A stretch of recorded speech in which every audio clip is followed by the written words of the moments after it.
Hello everyone. Last video में हम लोगों ने संबंध और फलन की शुरुआत की थी और संबंध के थ्योरी के बारे में पढ़ा था। संबंध क्या होता है और संबंधों के प्रकार हमने पढ़े थे।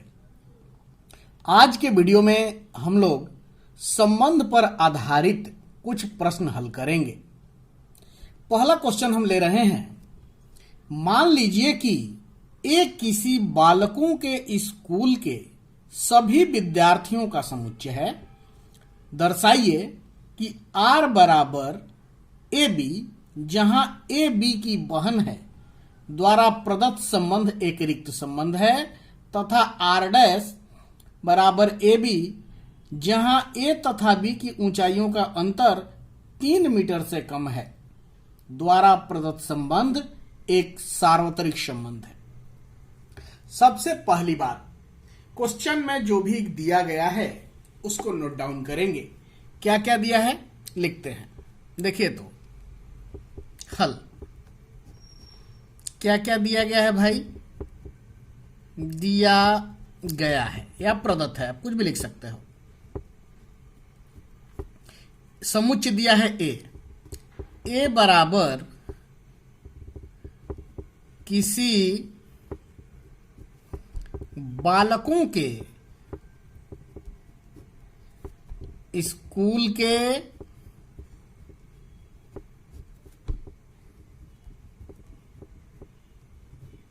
सभी विद्यार्थियों का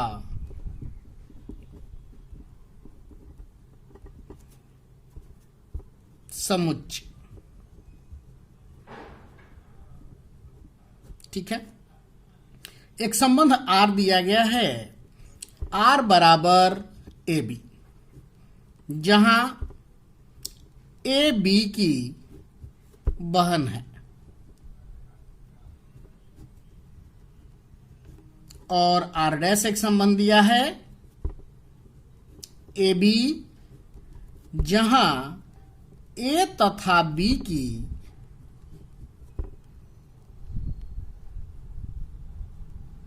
ऊंचाइयों का अंतर 3 मीटर से कम है। ठीक है। अब ध्यान दीजिए, आपको यहां दिखाना है कि R एक रिक्त संबंध है और R डैश एक सार्वत्रिक संबंध है। थोड़ा सा लॉजिक पे ध्यान देते हैं।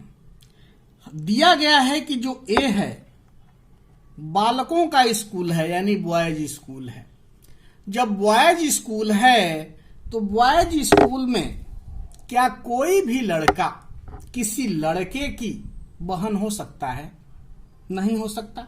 जब नहीं हो सकता तो उस बॉयज स्कूल का कोई भी बालक किसी भी बालक से संबंधित नहीं हो सकता, यानी R बराबर क्या हो जाएगा? फाई हो जाएगा।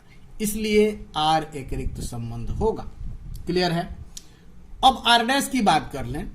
हम जानते हैं कि कोई भी बालक 3 मीटर का होगा ही नहीं। जब एक बालक 3 मीटर का नहीं है तो दो बालकों के हाइट का अंतर कभी भी 3 मीटर से कम ही होगा ना, ज्यादा तो होगा ही नहीं।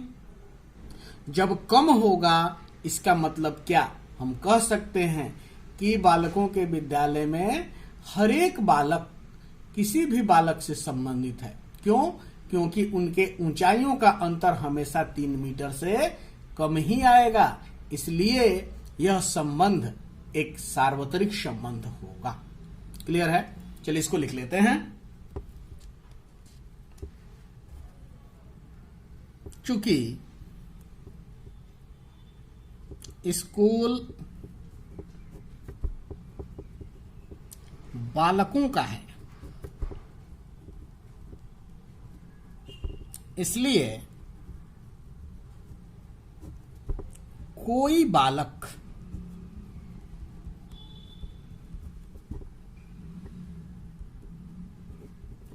किसी भी बालक की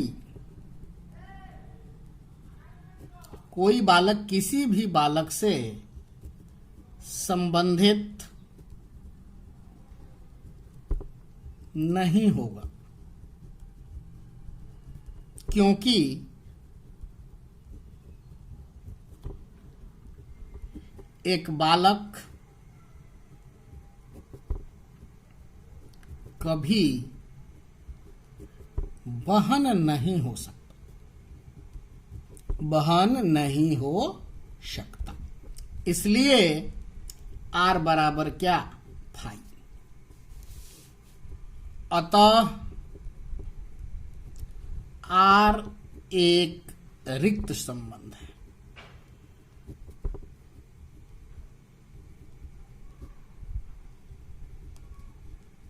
क्लियर है? पुनः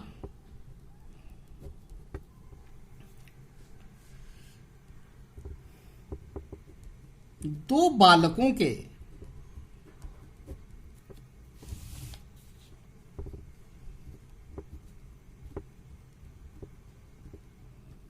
ऊंचाइयों का अंतर हमेशा 3 मीटर से कम ही होगा। अतः स्कूल के सभी बालक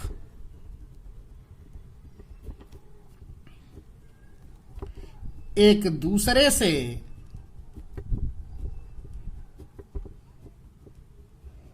संबंधित होंगे।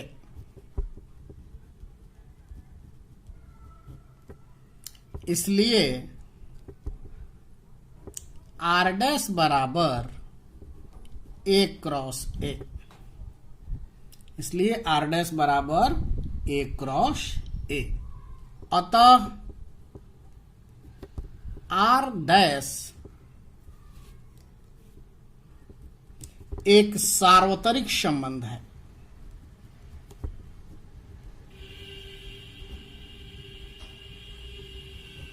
ठीक है, अब हम लोग आगे बढ़ते हैं, अगला क्वेश्चन लेते हैं। कह रहा है, मान लीजिए कि T किसी समतल में स्थित समस्त त्रिभुजों का एक समुच्चय है। समुच्चय T में R बराबर T1 T2, जहां T1 T2 के सर्वांगसम है, एक संबंध है। सिद्ध कीजिए कि R एक तुल्यता संबंध है। यही क्वेश्चन है। तुल्यता संबंध के बारे में आप जानते हैं कि कोई भी संबंध तुल्यता संबंध कब होता है, जब वह स्वतुल्य हो, सममित हो और संक्रामक हो। जब तीनों होगा तो वह तुल्यता होगा। सबसे पहले क्वेश्चन में क्या दिया गया है, जो दिया गया है उसको लिखते हैं। दिया गया है समुच्चय दिया है T। क्या है भाई? T बराबर किसी समतल में स्थित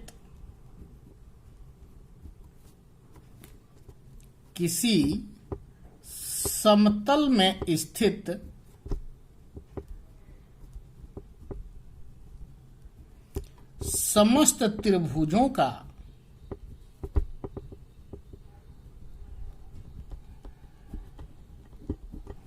एक समुच्चय है।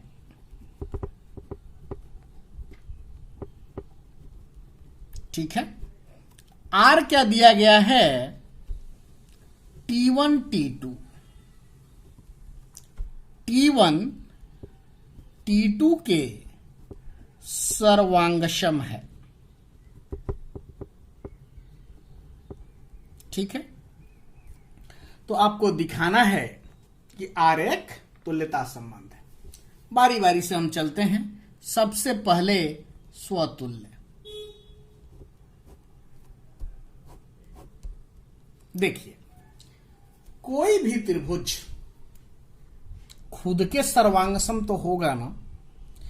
जब खुद के सर्वांगसम होगा तो वह खुद से संबंधित होगा। जब हर एक त्रिभुज खुद से संबंधित हो जाएगा तो हम कह सकते हैं यह संबंध R जो है स्वतुल्य है। लिखते हैं रीजन। चूंकि सभी त्रिभुज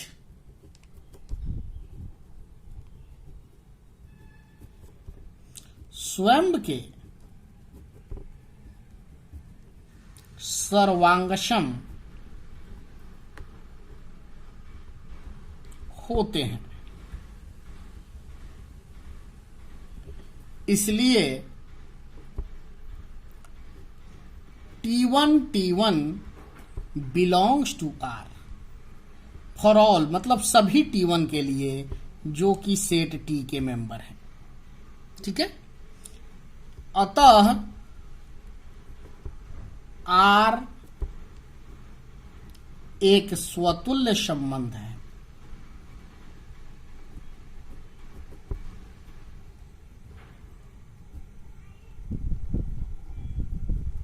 अब हम बात करते हैं सममित की।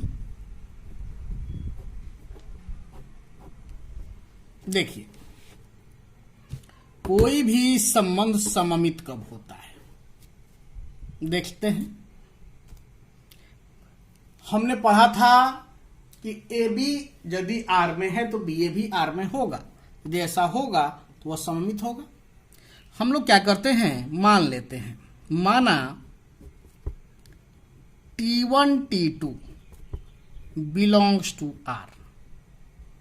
यहां लिख देते हैं सभी T1 T2 के लिए, यह है फॉर ऑल, मतलब सभी T1 T2 जो कि समुच्चय T के सदस्य हैं। अब बताइए, जब T1 T2 R में है मतलब क्या T1 T2 के सर्वांगसम है।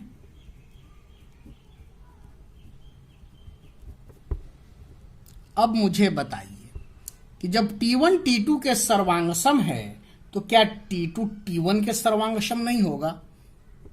तो लिख सकते हैं T2 T1 के सर्वांगसम है। जब T2 T1 के सर्वांगसम है तो क्या हम T2 T1 belongs to R लिख दें तो कोई दिक्कत नहीं ना। इसलिए हम कह सकते हैं कि यह जो है R, अतः R एक सममित संबंध है।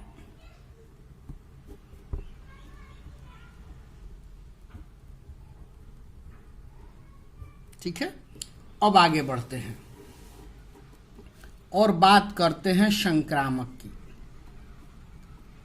संक्रामक क्या करें, मान लेते हैं कि T1 T2 belongs to R तथा T2 T3 belongs to R for all T1 T2 T3, सभी T1 T2 T3 के लिए जो कि T के मेंबर है। क्लियर है।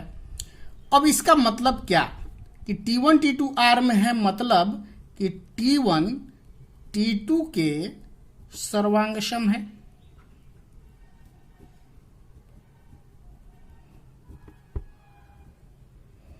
तथा T2 T3 है तो T2 भी T3 के सर्वांगसम है। यही होगा। अब बताइए, T1 T2 के सर्वांगसम और T2 T3 के सर्वांगसम, तो क्या T1 T3 के सर्वांगसम नहीं होगा? बिल्कुल होगा। हम लिख सकते हैं T1 T3 के सर्वांगसम है।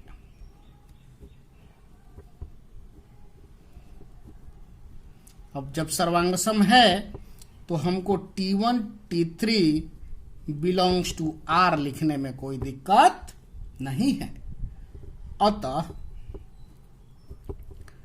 R एक संक्रामक संबंध है।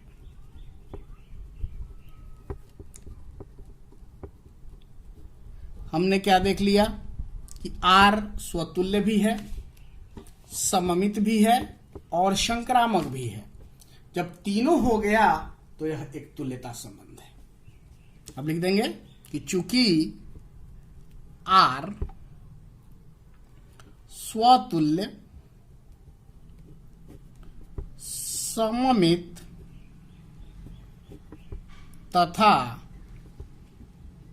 संक्रामक।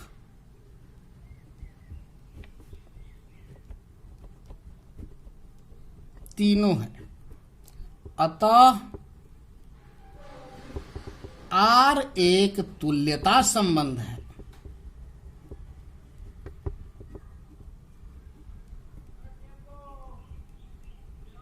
यही दिखाना था ना, यहां लिख दीजिए प्रूव्ड।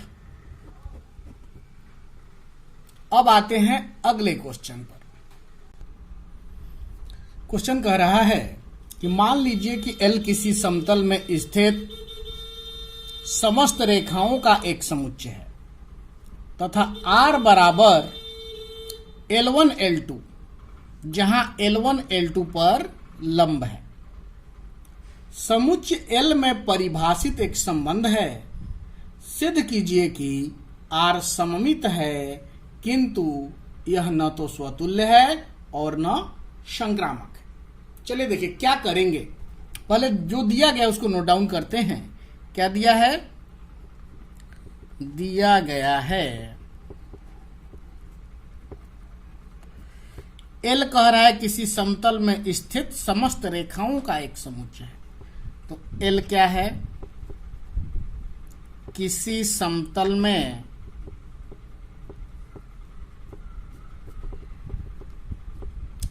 स्थित समस्त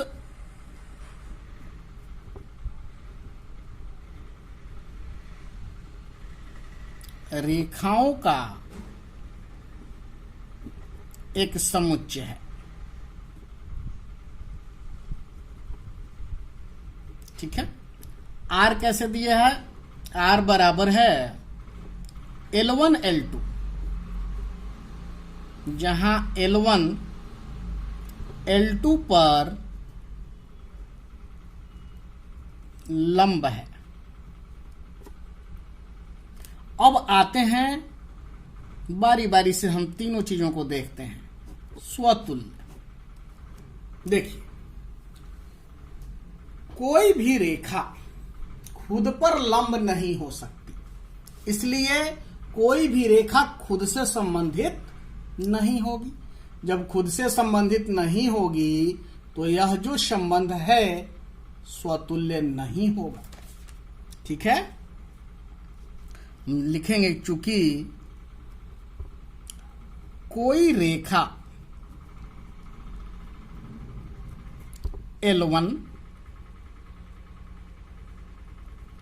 अपने आप पर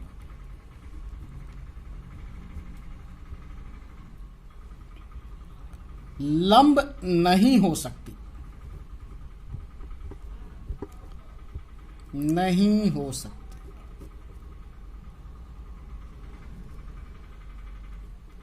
अर्थात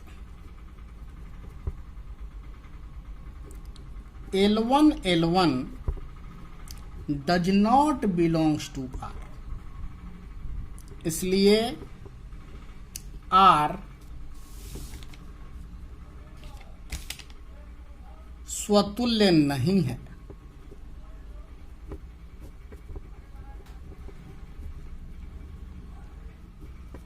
ठीक है। अब आगे देखिए। अब आपसे कहा गया है कि सममित है, ये दिखाइए। सममित की बात कर लें। क्या करेंगे? मान लेते हैं L1 L2 belongs to R। For all L1 L2, सभी L1 L2 के लिए जो कि क्या है? समुच्चय L के सदस्य। अब L1 L2 belongs to R का मतलब क्या हुआ कि L1 L2 पर क्या है? लंब है। यही होगा ना, L1 L2 पर लंब है। अब बताइए, L1 L2 पर लंब है तो क्या L2 L1 पे लंब नहीं होगा? बिल्कुल होगा। तो हम लिख सकते हैं कि L2 L1 पर लंब है। और जब L2 L1 पे लंब है तो L2 L1 belongs to R लिखने में कोई दिक्कत है? नहीं ना, इसलिए आर एक सममित संबंध है।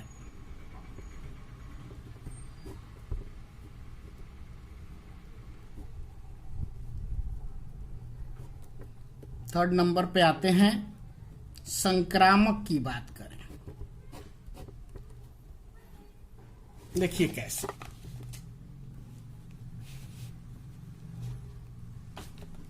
संक्रामक, हम मान लेते हैं कि L1 L2 पर लंब है और L2 L3 पे लंब है।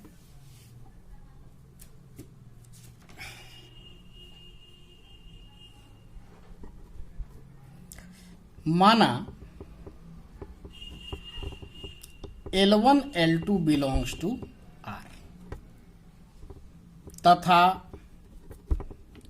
L2 L3 belongs to R for all L1 L2 L3, सभी L1 L2 L3 के लिए जो कि L के सदस्य हैं।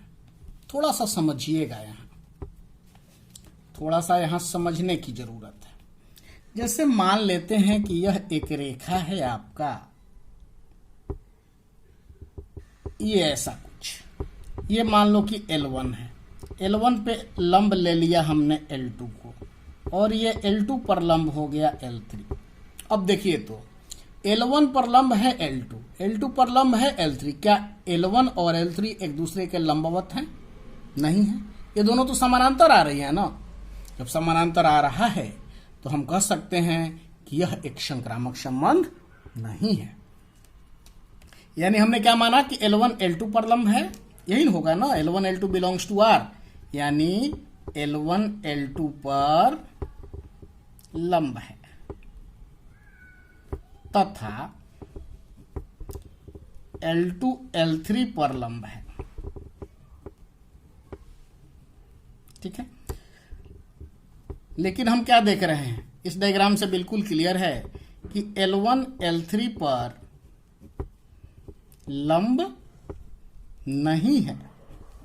जब नहीं है तो क्या हो जाएगा, L1 L3 does not belongs to R, इसलिए R क्या होगा, एक संक्रामक संबंध नहीं होगा।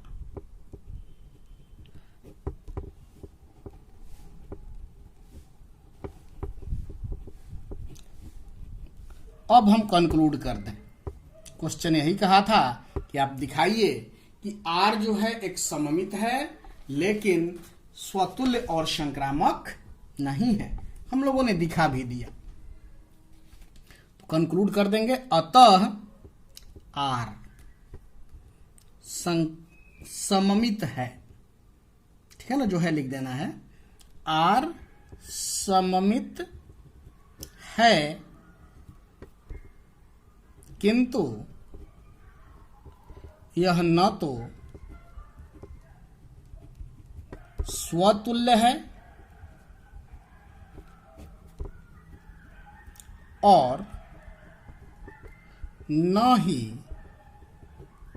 संक्रामक।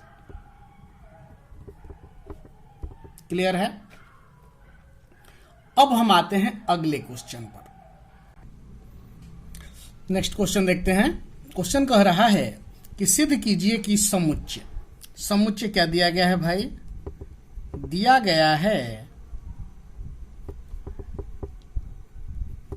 समुच्चय क्या है, पहले देख लीजिए किस समुच्चय पर परिभाषित संबंध है। आपका यही समुच्चय दिया गया है और इस समुच्चय पर परिभाषित एक संबंध दिया गया है R, जिसके अवयव हैं 1 1 2 2 3 3 1 2 2 3। ठीक है, अब आते हैं आगे। अब दिखाना है कि यह स्वतुल्य है लेकिन सममित और संक्रामक नहीं है। बारी बारी से हम इनको दिखा देते हैं। देखिए कैसे। यह संबंध स्वतुल्य है, क्यों है, क्योंकि इस समुच्चय में 3 अवयव है, 1 2 3, और तीनों अवयव आपस में एक दूसरे से संबंधित, खुद से संबंधित है। जैसे एक से संबंधित है, दो से संबंधित है, तीन से संबंधित है, इसलिए आर क्या है? स्वतुल्य है। हम लिखेंगे चूंकि समुच्चय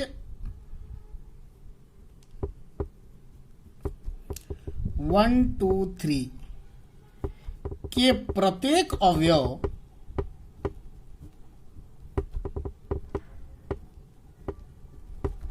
स्वयं से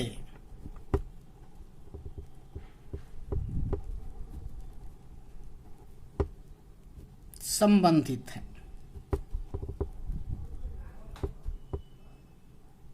अर्थात 1 1 2 2 3 3 बिलोंग्स टू आर। इसलिए आर एक स्वतुल्य संबंध है।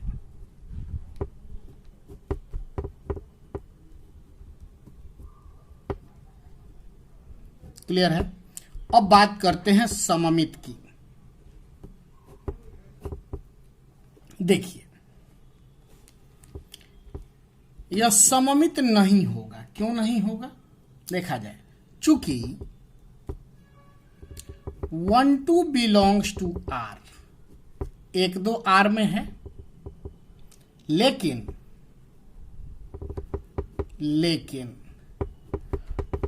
2 1 इसमें नहीं ना है। देखिए तो 2 1 does not belongs to R, इसलिए आर एक सममित संबंध नहीं है।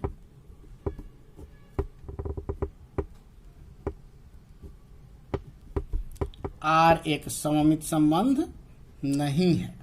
फिर आगे बढ़ते हैं। बात किसकी करें अब? संक्रामक की। देखिए, ध्यान दीजिएगा, चूंकि 1 2 बिलोंग्स टू आर तथा 2 3 बिलोंग्स टू आर, यानी 1 2 आर में है, 2 3 भी आर में है, तो 1 3 भी आर में होना चाहिए था, तब यह संक्रामक होता। लेकिन यहां 1 3 नहीं है, लेकिन 1 3 does not belongs to R, इसलिए आर एक संक्रामक संबंध नहीं है।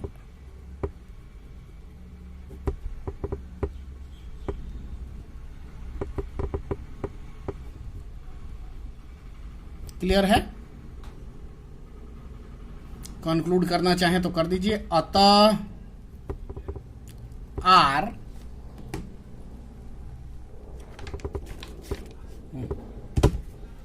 स्वतुल्य है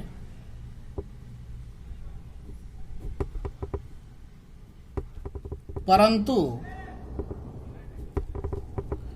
न तो सममित है और न ही संक्रामक। क्लियर है? अब आते हैं अगले क्वेश्चन पर। अगला क्वेश्चन कह रहा है, सिद्ध कीजिए कि पूर्णांकों के समुच्चय जेड में आर दिया गया है, ए बी संख्या 2 a माइनस बी को विभाजित करती है, द्वारा प्रदत्त संबंध एक तुल्यता संबंध है। सबसे पहले क्या क्या दिया गया है उसको लिखेंगे। दिया गया है समुच्चय कौन सा है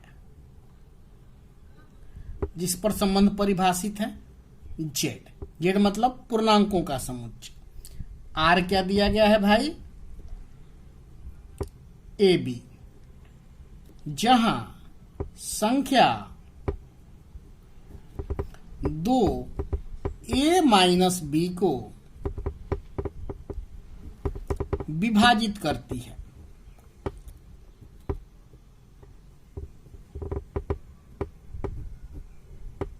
यही है। अब चलिए, इसको दिखाना है कि तुल्यता है, तो तुल्यता के लिए आपको सब कुछ दिखाना पड़ेगा। स्वतुल्य भी है, सममित भी है और संक्रामक भी है। स्वतुल्य,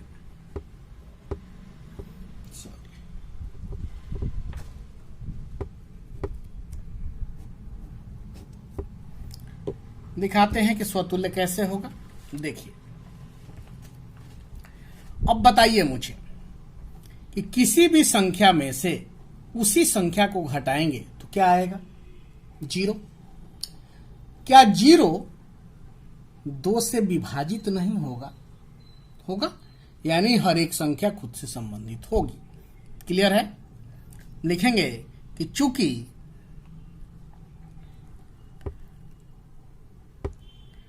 ए belongs to R, A R में है, क्यों है?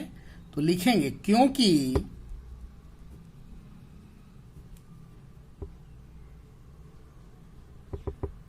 ए माइनस ए बराबर क्या? 0। जिसे संख्या 2 विभाजित करती है।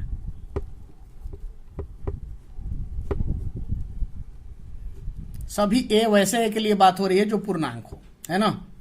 इसलिए आर एक स्वतुल्य संबंध है।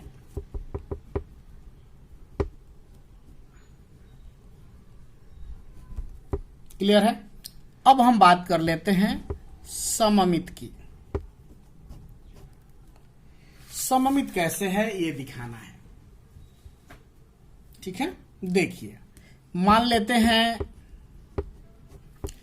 A B belongs to R. For all A B belongs to क्या लिखेंगे? जेड, यानी हर एक ए बी जो कि एक पूर्णांक है। अब समझिए इसको, जब A B belongs to R है मतलब क्या? कि 2 जो है ए माइनस बी को विभाजित करता है। संख्या 2 ए माइनस बी को विभाजित करता है।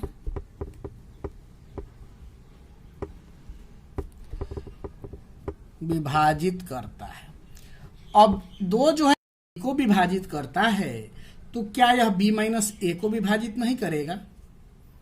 करेगा। तो लिखेंगे 2, जब a माइनस बी को विभाजित कर रहा है तो b माइनस ए को भी विभाजित करेगा। विभाजित करता है। ठीक है भाई, जब ऐसा करता है तो इसका मतलब कि बी ए बिलोंग्स टू क्या? आर, सभी ए बी के लिए जो कि जेड के मेंबर है। क्लियर है? जब ऐसा होगा, A B R belongs to R लिए थे और B A belongs to R हमने दिखा दिया, इसका मतलब क्या? कि आर जो है, इसलिए आर एक सममित संबंध है।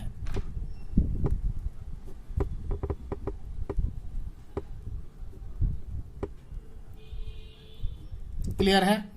अब बात करें संक्रामक की।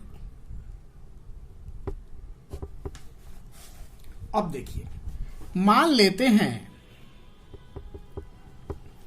कि A B belongs to R तथा B C belongs to are.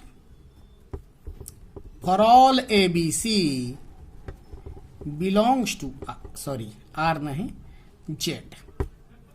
ठीक है? अब देखिए, A B belongs to R मतलब कि ए माइनस बी 2 से विभाजित है, यानी कि a माइनस बी जब 2 से विभाजित है तो एक सम संख्या है ना। उसी तरह से b माइनस सी भी 2 से विभाजित है, यानी कि b माइनस सी भी सम संख्या है। यानी हम यहां लिख सकते हैं कि a माइनस बी एक सम संख्या है।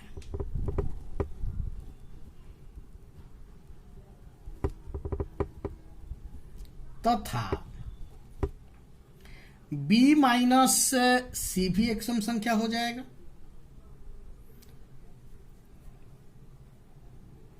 या ऐसे नहीं लिखना चाहो तो आप ऐसे लिखो, छोड़ दो, 1 minute. A B belongs to R, B C belongs to R है, यानी यहां हम लिख सकते हैं कि ए माइनस बी 2 से विभाजित है,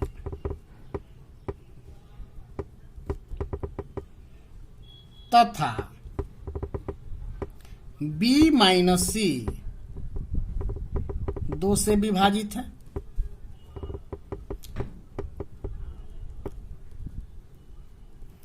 अब देखिए, a माइनस बी 2 से विभाजित है और b माइनस सी भी 2 से विभाजित है, मतलब दोनों सम संख्या है। जब सम संख्या है तो इनको यदि जोड़ दें, यानी 2 सम संख्याओं को जोड़ा जाएगा तो भी सम मिलेगा, और सम मिलेगा तो स्वाभाविक सी बात है कि 2 से विभाजित होगा। तो हम लिख सकते हैं कि a minus B plus b minus C, यह भी संख्या 2 से विभाजित होगा, संख्या 2 से विभाजित है। क्यों है आपको समझ में आ रही होगी बात, क्योंकि दोनों सम है और सम जोड़ सम बराबर सम। अब इसको माइनस बी प्लस बी कटेगा तो क्या बचेगा, ए माइनस सी। ए माइनस सी 2 से विभाजित है। जब a माइनस सी 2 से विभाजित है, इसका मतलब क्या कि a c से रिलेटेड है, यानी कि AC बिलोंग्स टू R है। जब AB बिलोंग्स टू R था, BC बिलोंग्स टू R था और हमने AC बिलोंग्स टू R ला दिया, इसका मतलब कि R जो है एक संक्रामक संबंध है।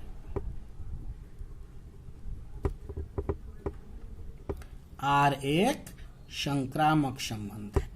अब देखिए, चूंकि R स्वतुल्य, सममित तथा संक्रामक तीनों है, अतः R एक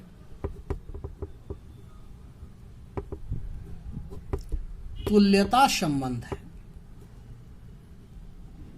हमें यही दिखाना था, प्रूव्ड। अब आते हैं अगले क्वेश्चन पर। क्वेश्चन कह रहा है, मान लीजिए कि समुच्चय A बराबर 1 2 3 4 5 6 7 में R बराबर AB, जहां A तथा B दोनों ही या तो विषम है या सम है, द्वारा परिभाषित एक संबंध है। सिद्ध कीजिए कि R एक तुल्यता संबंध है। क्वेश्चन पहला पार्ट यही है। उसके बाद कह रहा है कि साथ ही सिद्ध करें कि उप समुच्चय 1 3 5 7, यानी कि विषम संख्याओं वाले, इसमें जो भी विषम संख्या है उनका उप समुच्चय के सभी अवयव एक दूसरे से संबंधित हैं, और उप समुच्चय 2 4 6, यानी इसमें जो भी सम है उनका उप समुच्चय है, के सभी अवयव एक दूसरे से संबंधित है, परंतु उप समुच्चय 1 3 5 7 का कोई भी अवयव उप समुच्चय 2 4 6 के किसी भी अवयव से संबंधित नहीं है। कैसे हल करेंगे? सबसे पहले इसमें जो दिया गया है उसको नोट डाउन करते हैं। क्या क्या दिया गया है भाई? समुच्चय दिया है A,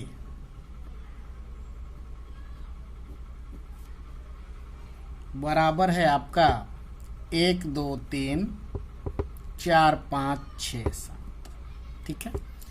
R कह रहा है कि R बराबर AB। AB से संबंधित कब है भाई? जब A तथा B दोनों ही या तो विषम है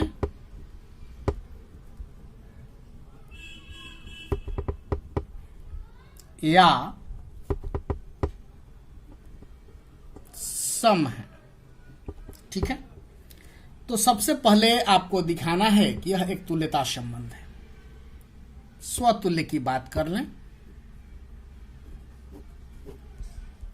देखिए, स्वतुल्य कब होगा? जब हम यहां डायरेक्ट लिखते हैं स्वतुल्य होगा। क्यों होगा? रीजन भी लिख देते हैं। चूंकि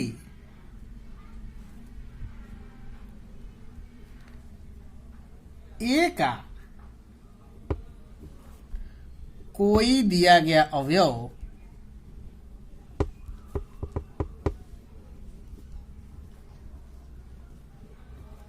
ए या तो विषम है या सम है, इसलिए ए बिलोंग्स टू क्या? आर। ठीक है, यहां लिखते हैं for all A belongs to capital A, सभी ए के लिए जो कि समुच्चय ए का अवयव है, इसलिए आर एक स्वतुल्य संबंध है।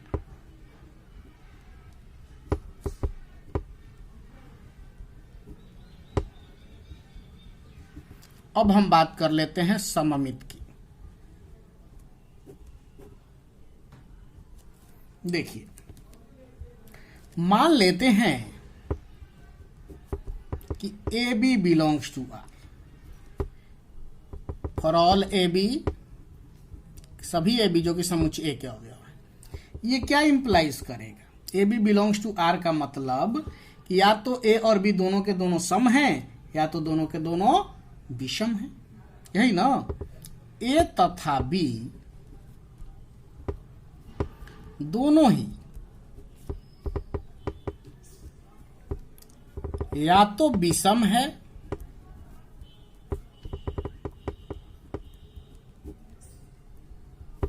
या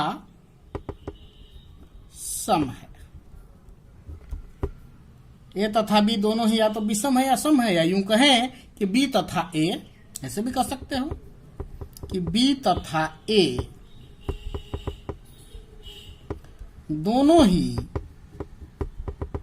या तो विषम है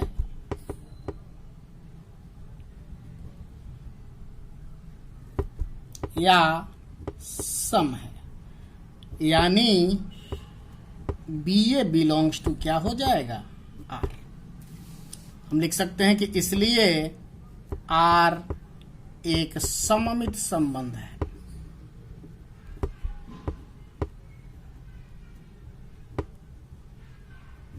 अब बात करते हैं संक्रामक की। संक्रामक कैसे सिद्ध करेंगे? देखिए, मान लेते हैं A B belongs to R तथा B C belongs to R, सभी ए बी सी के लिए जो कि समुच्चय ए के अवयव है। A B belongs to R मतलब कि ए और बी या तो दोनों के दोनों विषम है या तो दोनों के दोनों सम है, यही होगा। ए तथा बी दोनों ही या तो विषम है या सम है, तथा बी तथा सी दोनों ही या तो विषम है या सम है। ए जो होगा सम होगा तो बी भी सम होगा, ए विषम तो बी भी विषम। उसी तरह से यहां भी तो मिला जुला के हम इनको कह सकते हैं कि ए बी सी तीनों के तीनों या तो विषम होंगे या तो सम होंगे। ए बी तथा सी तीनों ही या तो विषम है या सम है। अब क्या कह सकते हैं? ये भी तो कह सकते हैं कि ए तथा सी दोनों ही या तो विषम है या सम है। इसका मतलब कि AC बिलोंग्स टू क्या होगा, R। इसलिए R एक संक्रामक संबंध है।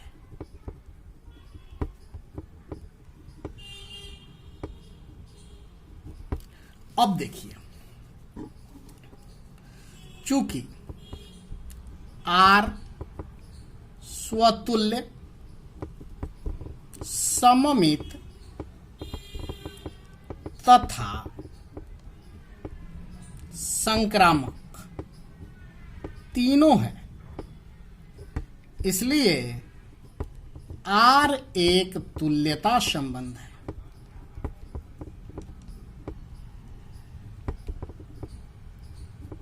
पहला पोर्शन आपका प्रूफ हो गया।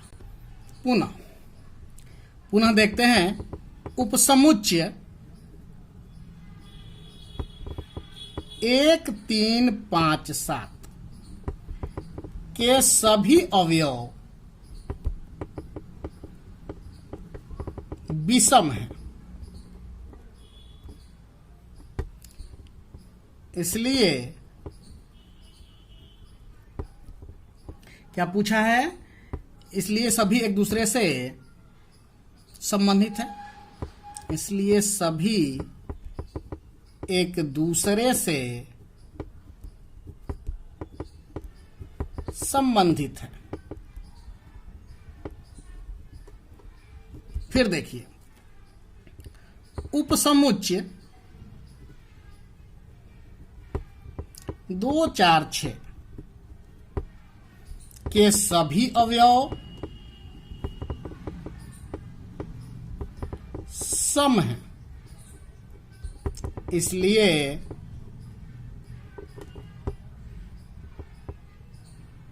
इसके सभी अवयव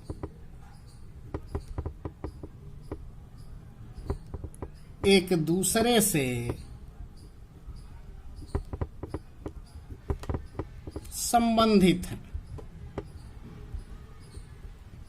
एक और क्वेश्चन इसमें पूछा है,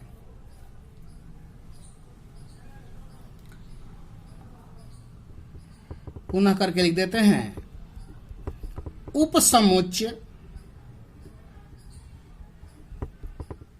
1, 3, 5, 7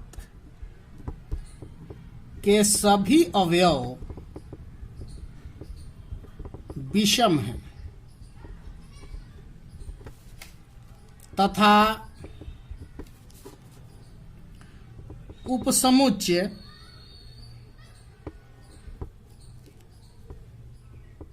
2, 4, 6 के सभी अवयव सम हैं,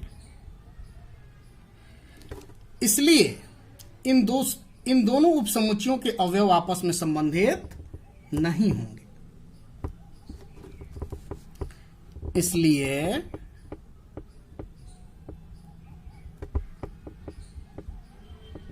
इन दोनों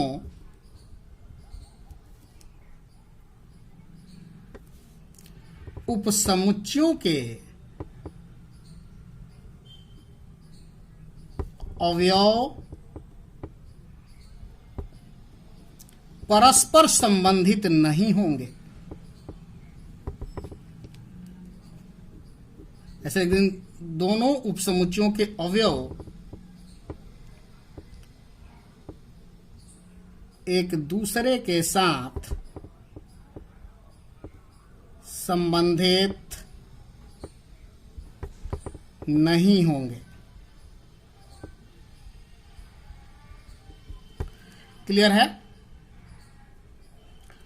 चलिए, अब आप लोग एक्सरसाइज 1.1 बनाइएगा। जो भी डाउट होगा आप हमें बताएंगे, हम आपके डाउट क्लियर करेंगे। उसके बाद हम लोग फलन पढ़ेंगे। ठीक है? Thank you.